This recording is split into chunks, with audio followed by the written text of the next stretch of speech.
Assalamualaikum warahmatullahi wabarakatuh. Apa kabar anak-anak? Saya di sini akan menjelaskan materi unsur pembangun puisi. Di dalam materi ini nanti saya akan menjelaskan tentang diksi, imaji, kata konkret, rima dalam puisi. Nah, kita masuk ke dalam diksi ya. Diksi dalam puisi itu adalah kata yang mewakili makna yang hendak disampaikan oleh seorang penulis sehingga menimbulkan efek estetis atau keindahan. Jadi diksi itu bisa disebut dengan kata. Kalau kata itu sebutan dalam sebuah paragraf, di dalam sebuah teks ilmiahnya atau teks selain teks puisi itu disebut kata. Kalau dalam puisi disebut diksi. Nah, diksi ini muncul karena adanya makna kias, lambang, persamaan bunyi. Jadi di dalam diksi puisi itu harus mengandung makna kias atau mengandung lambang atau memiliki persamaan bunyi atau rima ya. Rima bukan ritma. Nah, atau memiliki semuanya ini boleh, begitu ya. Nah, makna kias atau makna konotatif. Apa itu makna kias, Bu? Makna kias itu ada istilah lainnya dengan makna sebenarnya. Jadi, antonimnya itu konotatif adalah denotatif, ya. Makna kias itu memiliki makna yang tidak sebenarnya. Sedangkan denotatif itu memiliki makna sebenarnya sesuai dengan kamus. Begitu. Nah, kita lihat contoh di sini.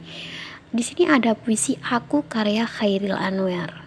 Nah, di dalam puisi ini, aku ini binatang jalang, dari kumpulannya terbuang. Luka dan bisa kubawa berlari hingga hilang pedih perih. Nah, di sini aku liris menyatakan ada kata binatang jalang. Nah, binatang jalang ini dapat diartikan orang, si aku itu orang, bukan hewan ya.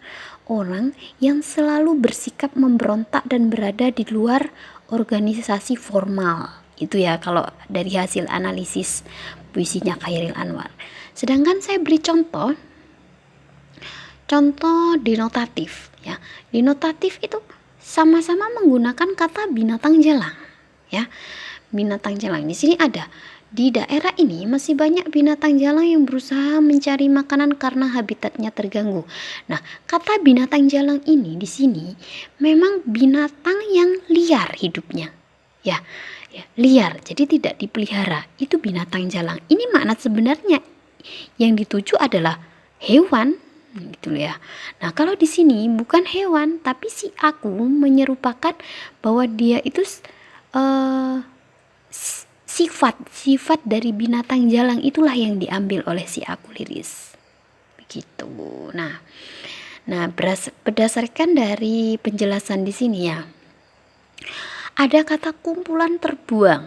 Nah, terbuang di sini maksudnya apakah dia dibuang begitu? Ya, boleh bisa dikatakan ya, artinya dibuang itu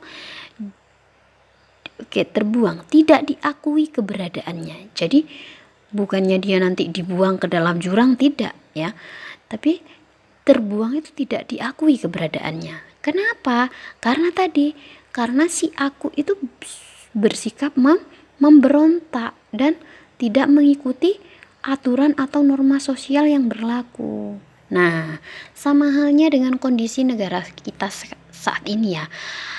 Kita harus mengikuti aturan negara. Kalau kita memang bukan bagian dari apa yang disebutkan dalam puisi ini, ya kita harus mengikuti. Jadi denotatifnya, bukan konotatifnya ya. Nah, begitu ya. Bisa dipahami dari sini tentang diksi. Kalau ada pertanyaan, nanti silakan tanyakan ke Bu Jum via WA. Oke, kita lanjutkan materi berikutnya tentang lambang.